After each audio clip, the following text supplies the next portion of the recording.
Kalau misalkan teman-teman semuanya menggunakan mesinnya adalah merek Prusa, nanti silakan teman-teman bisa memilih di bagian sini. Ini sudah ada database-nya, jadi tinggal dipilih saja. Kalau misalkan punya yang mesinnya yang SLA atau yang resin, nanti bisa dipilih di sini. Nah, kalau misalkan selain itu, nanti teman-teman bisa memilih database yang tersedia di sini. Cukup banyak untuk merek-mereknya. Misalkan ada Anycubic, lalu ada Biku, Creality, lalu ada Elego, dan lain-lain. Nah, jadi ini merek-merek yang support untuk mesinnya menggunakan perusahaan slicer ini. Nah, misalkan sebagai contoh, kalau saya punyanya adalah mesin Creality, jadi saya akan pilih Creality, dan saya akan masuk ke Creality di sini, dan saya akan pilih mesin yang saya punya. Misalkan mesin yang saya punya itu adalah yang ini, Creality Ender 2 Pro. Nah, jadi saya akan pilih ini dan kita di sini dipilih untuk nozzle yang kita punya. Jadi ini adalah ukuran nozzle-nya ya. Kalau yang biasa digunakan itu adalah 0,4. Jadi kita bisa checklist 0,4 di sini. Dan sudah selesai, saya hanya itu aja untuk yang saya gunakan. Nanti di sini bisa teman-teman pilih juga yang lainnya. Oke, saya sudah selesai. Lalu saya kalau yang SLA tidak perlu karena tidak kita gunakan. Nah, kalau misalkan teman-teman menggunakan printer yang custom, nanti teman-teman bisa langsung ke bagian sini.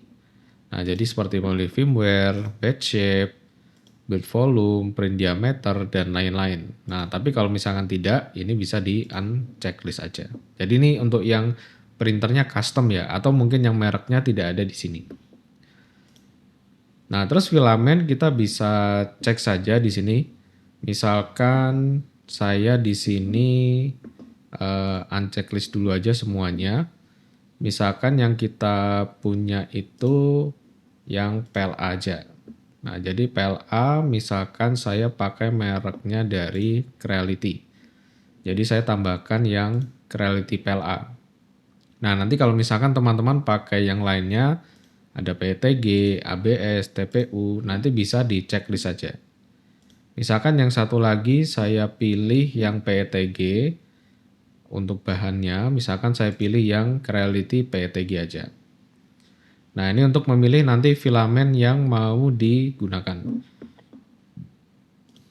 Oke, lalu untuk update ini silakan bisa dicek aja. Jadi biar nanti teman-teman dapat notifikasi kalau misalkan ada update baru.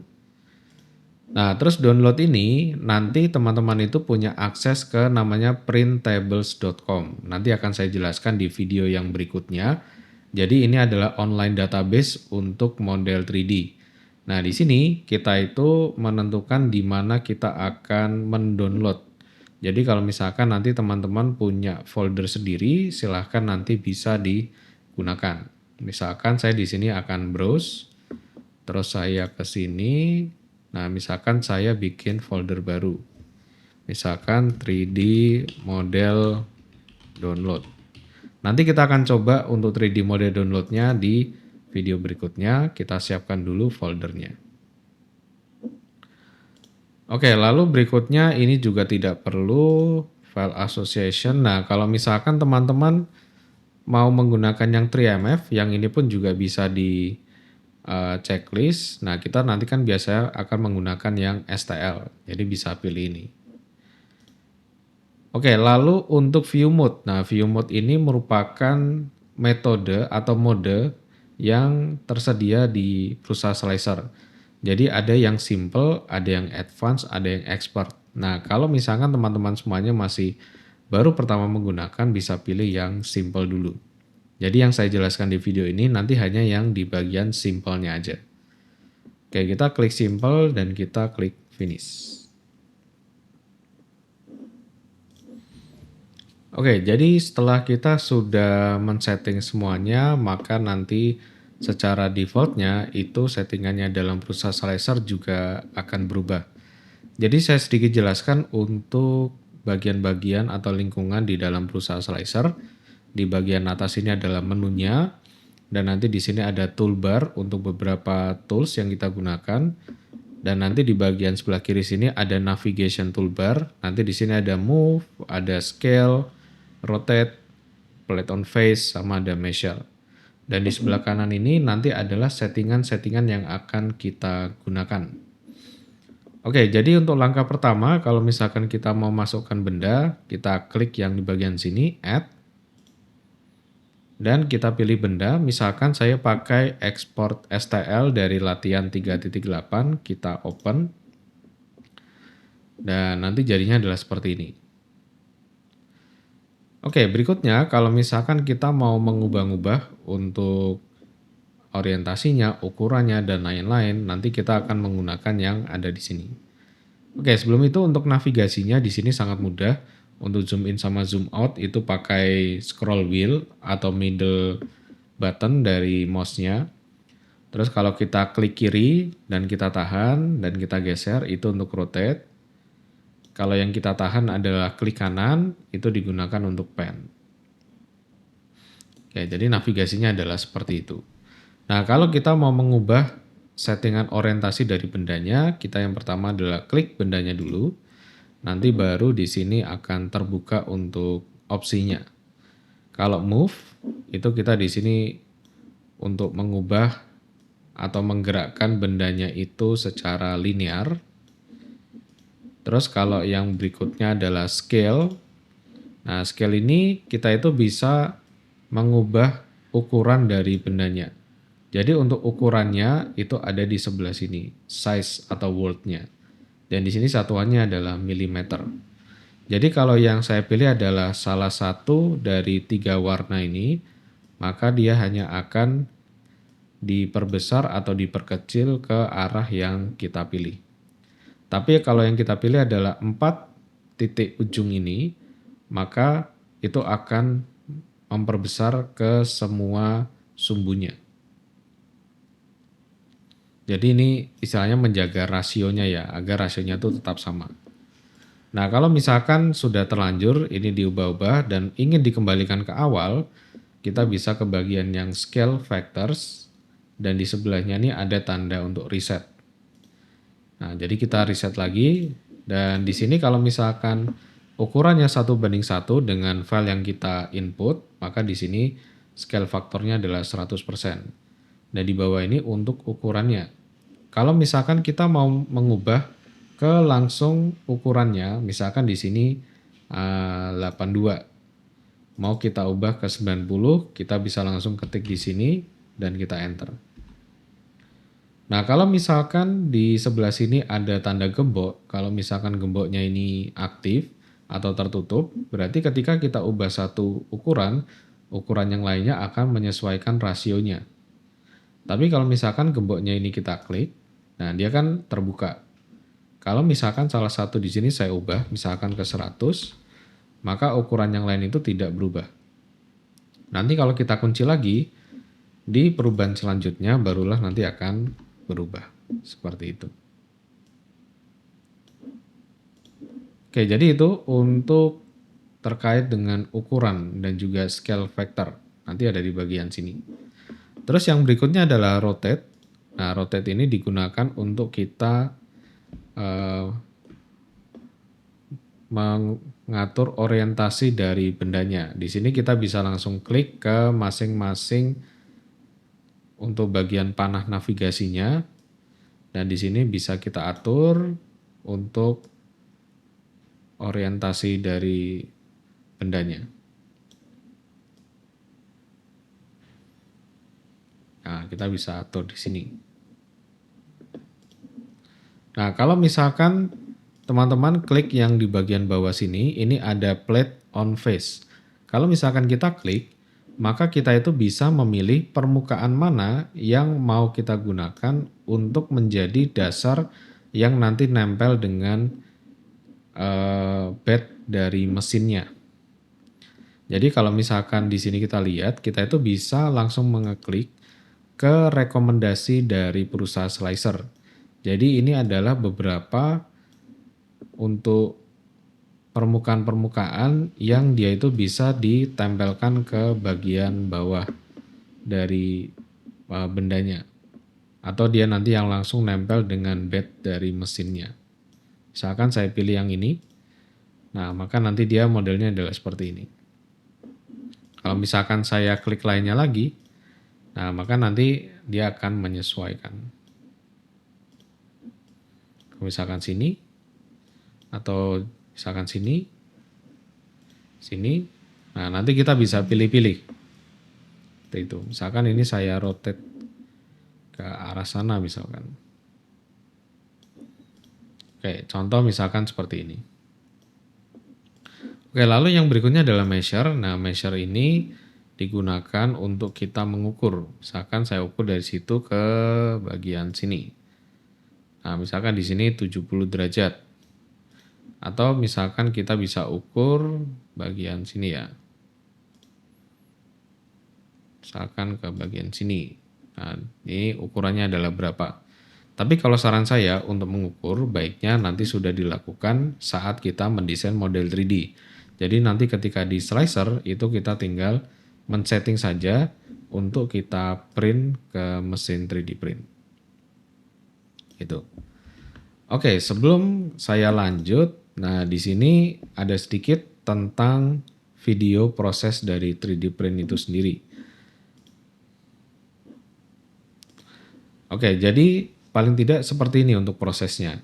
Jadi kita itu mengeprint dari mulai bed mesinnya dan nanti akan ditimpa layer demi layer atau lapisan demi lapisan sampai nanti bendanya itu jadi.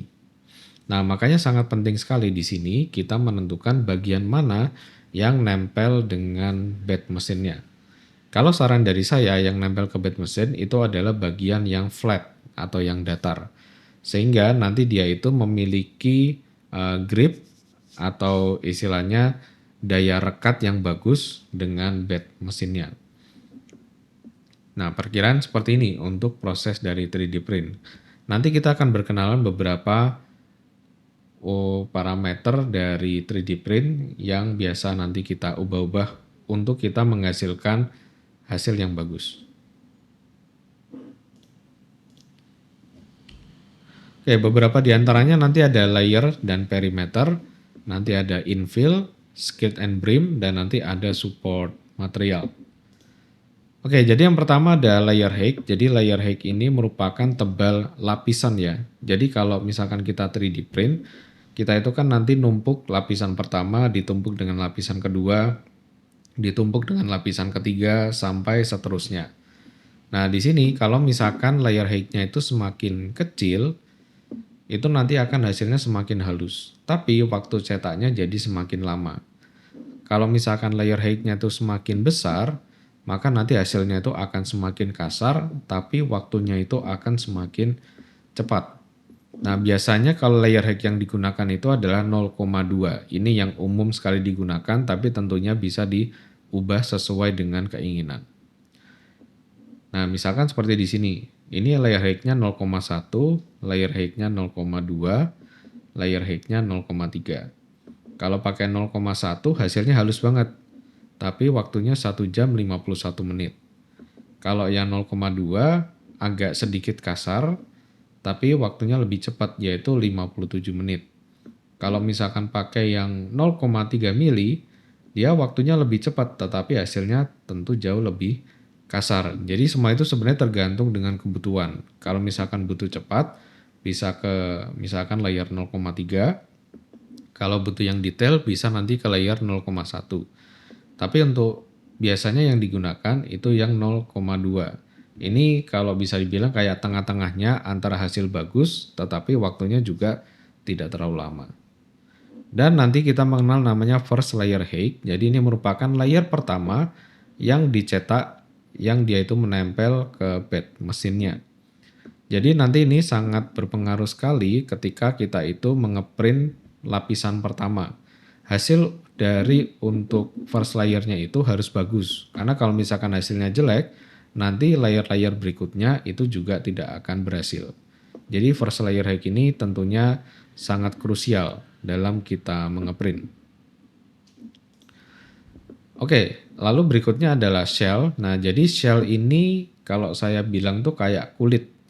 Jadi kulitnya itu mau tipis atau kulitnya mau tebal. Nah, jadi ini tuh merupakan dinding, ketebalan dinding pada modelnya. Karena nanti dalam 3D print itu di bagian luar sama bagian dalamnya itu settingannya berbeda. Nanti yang bagian dalamnya akan saya jelaskan namanya infill. Nah, kalau yang di bagian luar atau bagian pinggirnya itu namanya adalah shell. Nah, jadi shell ini nantinya akan berpengaruh terhadap kepadatan dari bendanya. Kalau dindingnya tipis berarti bendanya rapuh, tapi kalau dindingnya tebal berarti bendanya lebih kokoh. Tapi tentunya kalau misalkan kita menambah shell, itu berarti akan menambah berat dari bendanya juga. Seperti itu. Nah, jadi nanti di sini ada yang namanya perimeter. Perimeter itu berarti banyaknya layer dari dindingnya. Jadi kalau istilahnya hitungan perimeternya adalah layer, berarti berapa lapis. Nah, gampangnya seperti itu. Kalau misalkan 2 lapis ya berarti hanya 1, 2 gitu aja. Kalau 4 berarti ada 4 lapis perimeternya, kalau 8 berarti ada 8 lapis untuk perimeternya. Seperti itu. Dan untuk solid layer ini merupakan jumlah layer yang padat ya. Sorry, ini ada salah aku kurangan nulis. Jumlah layer padat pada bagian atas dan bawah benda. Jadi untuk kita menutup bagian atas sama bagian bawah benda itu harus dipadatkan. Jadi biar nanti kayak nggak kelihatan rongga dalamnya seperti ini ya. Karena kalau 3D print kita itu bisa mengatur volume bagian dalamnya. Nah itu nanti biar tidak kelihatan rongga-rongga dalamnya, maka bagian atas sama bagian bawahnya itu harus ditutup dengan layer yang padat atau solid. Namanya adalah solid layers. Nanti di sini kita menentukan berapa jumlah layer yang mau dipadatkan di bagian atas dan di bagian bawahnya. Itu. Oke, kita akan ke bagian sini dulu. Jadi untuk kita menyeting dan mengubah bagian-bagian yang tadi saya jelaskan, itu kita bisa cek ke bagian print setting dan kita klik bagian yang seperti roda gigi di bagian sampingnya ini. Kita klik. Oke, di sini kita bisa mengecek di bagian sini. Ini adalah beginner mode. Jadi sebenarnya nanti di sini ada 3 ya, sesuai dengan yang view tadi, view mode. Jadi saya di sini akan menggunakan yang beginner mode dulu untuk teman-teman nanti bisa mempelajari apa saja yang menjadi parameter dasar dari slicer software ini. Oke, jadi yang pertama tadi layer height. Jadi kita bisa langsung setting aja di sini. Tetapi sebenarnya di sini kita juga bisa cek ada beberapa preset yang bisa digunakan. Jadi yang di bagian paling depan ini ada 0,08 sampai 0,28 itu adalah layer height-nya. Jadi layer height-nya misalkan saya pakai yang 0,2 aja misalkan. 0,2 normal ini. Nah, nanti berubah di sini layer-nya 0,2. Jadi ini adalah preset yang disediakan oleh perusahaan slicer yang berkaitan dengan Creality. Nah, jadi nanti kalau misalkan teman-teman mau membuat sendiri, nanti bisa gunakan dulu aja preset yang ada, terus nanti kita bisa ubah-ubah dan kita bisa save as menjadi preset punya kita. Oke, jadi di sini kita ke bagian layer height. Nah, kita bisa atur dulu layer height-nya mau berapa. Dan untuk first layer height itu saya sangat sarankan bahwa jangan sama seperti layer height. Karena ini merupakan sebagai pondasi ya, pondasi di bagian bawah bendanya yang nempel terhadap bed mesinnya, itu saya sarankan untuk bisa diperbesar. Nah, misalkan di sini sebenarnya defaultnya adalah 0,35. Misalkan saya di sini kasih 0,3. Jadi sedikit lebih besar ya, karena ini digunakan biar gripnya itu terhadap si bed mesinnya lebih bagus. Nah, terus perimeter itu jumlah perimeternya ya, tadi jumlah lapisan dindingnya. Kalau di sini sih defaultnya 3, berarti nanti 3 layer untuk di dindingnya. Terus di bagian sini adalah solid layer. Nah, solid layer ini nanti ada dibagi top sama ada bottom. Jadi di sini di bagian topnya nanti ada 5 layer yang solid, sama nanti di bagian bottom bawah nanti ada 4 layer yang solid.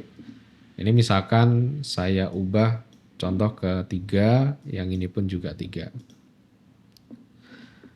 Nah, terus berikutnya adalah sim position. Nah, jadi sim position ini titik di mana ketika sebuah mesin itu dia mengeprint setiap lapisan, itu adalah titik di mana dia itu mulai dan juga berakhir untuk mengeprint satu lapisan tersebut. Nanti kalau di dalam slicer itu kelihatan ada titik putih-putihnya ini. Nah, jadi ketika di layer yang paling atas, mulainya itu dari titik putih ini, terus ngeprint satu layer, dan nanti berakhirnya di sini lagi. Nah, kalau misalkan settingan SIM yang bagus, itu dia nanti tidak terlalu kelihatan seperti ini. Nah, kalau settingan SIM yang menurut saya kurang bagus, itu nanti kayak ada kelihatan seperti celahnya seperti ini ya. Nah, ini nanti bisa diperhalus lagi modelnya jadi seperti ini. Gitu. Jadi SIM ini dia muncul karena adanya jeda singkat antara akhir ekstrusi pada satu lapisan dan dimulainya ekstrusi pada lapisan berikutnya. Jadi kalau udah selesai print satu lapisan, dia mau naik ke lapisan yang berikutnya, itu ada jeda sedikit dan nanti akan membentuk SIM-nya ini. Nah, saya sangat sarankan untuk nanti menggunakan yang settingan ini. Bisa nearest atau yang random. Nanti kita akan lihat bedanya apa. Lalu fuzzy skin. Nah, fuzzy skin ini kalau kita bilangnya gampangnya kayak teksturnya itu kulit jeruk. Jadi teksturnya itu kasar. Jadi kalau biasa nanti seperti ini, kalau di fuzzy skin nanti seperti ini. Nah, nanti teman-teman bisa coba explore sendiri untuk yang fuzzy skin ini. Nah, kalau saya bikin non dulu aja. Terus yang berikutnya kita ke settingan yang infill. Tadi kita ke layer dan perimeter. Jadi di infill ini adalah yang saya bilang tadi rongga di bagian dalam. Jadi kalau kita mengeprint, kita itu bisa menentukan kepadatan dalamnya itu mau seberapa. Dan nanti istilahnya itu adalah infill. Nah, jadi infill ini bisa kita atur mulai dari 0% artinya dia berongga atau 100% artinya dia dalamnya itu full padat. Jadi selain kita bisa mengatur berapa persennya, kita itu juga bisa mengatur pola-polanya. Nanti teman-teman bisa explore sendiri untuk pola-polanya itu seperti apa. Jadi ada honeycomb, ada line, triangle, stars, dan juga lain-lainnya. Nah, tapi nanti yang biasa kita gunakan itu adalah kalau nggak grid, rectilinear, atau align rectilinear. Nanti sebenarnya di sini masih banyak macamnya ya. Teman-teman nanti bisa langsung dicoba aja. Nah, kita pakai grid. Nah, top sama bottom fill pattern itu artinya pattern yang digunakan untuk solid layer. Nah, jadi solid layer yang top sama solid layer yang bottom itu nanti mau pakai yang mana? Apakah monotonik atau yang lainnya? Misalkan settingannya di sini defaultnya adalah monotonik. Oke, berikutnya kita ke skirt and brim. Nah, jadi kalau skirt itu adalah garis luar yang dicetak mengelilingi objek sebelum modelnya itu dicetak. Jadi ini dia itu tujuannya untuk memastikan aliran filamennya itu stabil. Jadi kalau misalkan ketika pada tahap mengeprint skirt ini ternyata kok filamennya nggak keluar dari nozzle-nya, berarti mending langsung di stop aja. Jadi kita langsung setting lagi untuk memastikan bahwa aliran filamen yang keluar dari nozzle-nya itu lancar. Seperti itu. Nah, jadi nanti kita juga bisa mengatur jaraknya. Jadi untuk skirt itu ada di sini, settingannya tuh hanya distance dari objeknya. Berarti dia itu jaraknya nanti 3 mili terhadap si benda kerjanya. Dan nanti dia itu bentuk dari skirtnya ditentukan oleh bentuk dari bendanya. Kalau bendanya kotak berarti skirtnya juga kotak. Jadi dia mengelilingi di bagian first layer dari bendanya. Terus yang berikutnya adalah brim. Jadi brim ini adalah lapisan tambahan yang dicetak melekat pada bagian dasar objek. Jadi dia ini seperti pondasi tambahan. Kalau misalkan yang kita print area yang nempel ke bednya itu kecil, biasanya disarankan untuk menggunakan brim. Tapi kalau misalkan sudah besar, misalkan kotak ini kan sudah lebar ya, ketika dia ke bagian bednya. Nah, ini tidak perlu pakai brim, tidak apa-apa. Tapi kalau misalkan dia area yang nempel ke bednya kecil dan dia tinggi, Nah, itu sangat disarankan sekali pakai BRIM ini. Ini fungsinya untuk meningkatkan daya rekat dan stabilitas objek, terutama yang dia area dasarnya tuh kecil dan juga yang misalkan bendanya tuh tinggi. Sangat disarankan pakai BRIM. Nanti kita bisa atur lebar BRIM menggunakan BRIM width. Jadi di sini ya. Jadi BRIM type sama BRIM width. Nah, kalau BRIM type ini nanti bisa dicek sendiri. Terus kalau yang BRIM width ini adalah settingan untuk lebarnya. Nah, jadi kalau yang biasa kita gunakan nozzle-nya kan 0,4, maka satu layer BRIM itu adalah 0,4. Jadi kalau BRIM width-nya 1,2 kita masukkan, berarti dia akan dicetak sebanyak 3 kali mengelilingi benda. Jadi 1, 2, 3. Nah, semakin lebar berarti nanti ya dia akan semakin besar untuk BRIM-nya. Misalkan sebagai contoh di sini BRIM-nya saya kasih 2 misalkan, 2 mili. Kita masukkan 2 mili. Terus yang terakhir kita ke bagian support. Nah, ini settingan yang terakhir. Jadi support itu digunakan ketika mencetak model yang dia itu istilahnya adalah overhang atau menggantung. Kalau misalkan bagian yang menggantung ini tidak dikasih support seperti yang ada di gambar ini, maka nanti kemungkinan besar dia tidak akan tercetak karena dia tidak mempunyai suatu bagian yang menyangga. Jadi harus ada penyangganya untuk bagian-bagian yang overhang seperti ini. Nah, biasanya kalau di settingan overhang itu, kalau yang FDM itu biasanya rata-rata di 45 derajat itu masih bisa tanpa support. Tapi kalau udah di atas 45 itu biasanya harus pakai support. Nah, walaupun bagian sini dia ada kayak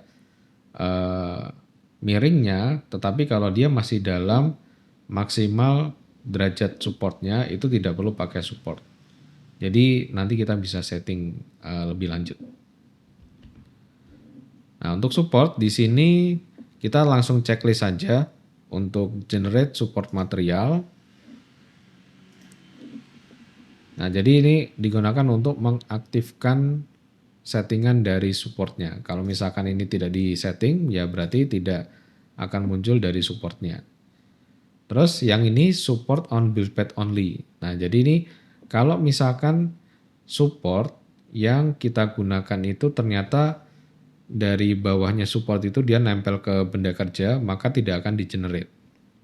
Jadi ini hanya akan di-generate kalau misalkan bawahnya support itu dia langsung nempel ke build path-nya atau bed mesin. Oke, jadi settingannya ini sudah selesai. Untuk yang bagian beginner mode ya, itu hanya ini saja yang kita setting. Nah, di sini kita bisa save. Jadi kita save misalkan ini kita kasih nama sendiri. Misalkan PLA plus terus Ender 2.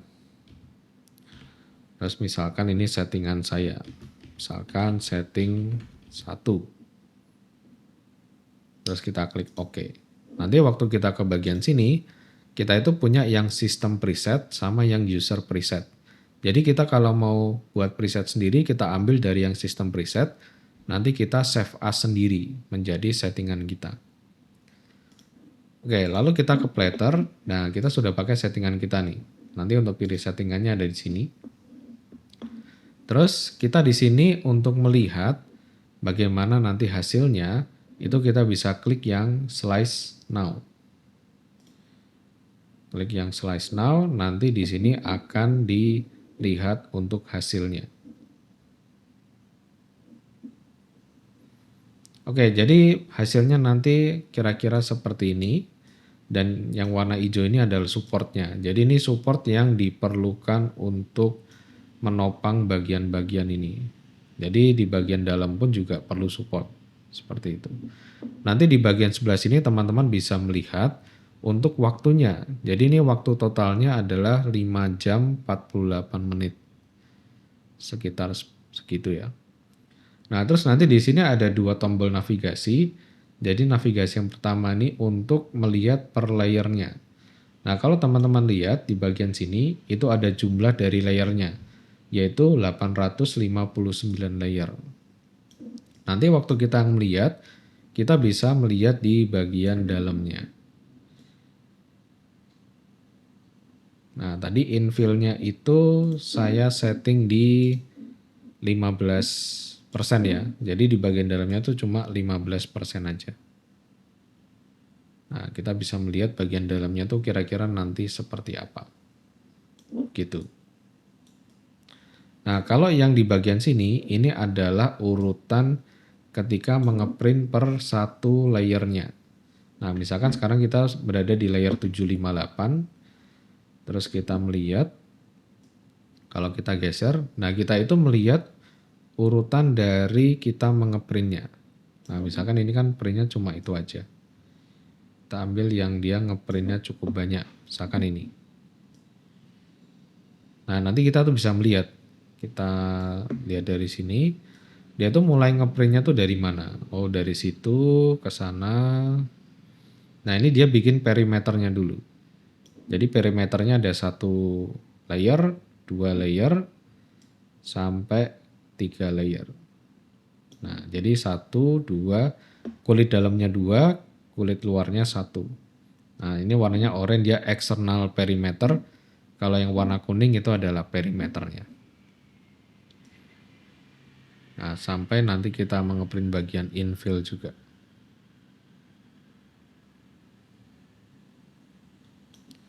Oke, jadi seperti itu untuk awal setting kita menggunakan Prusa Slicer.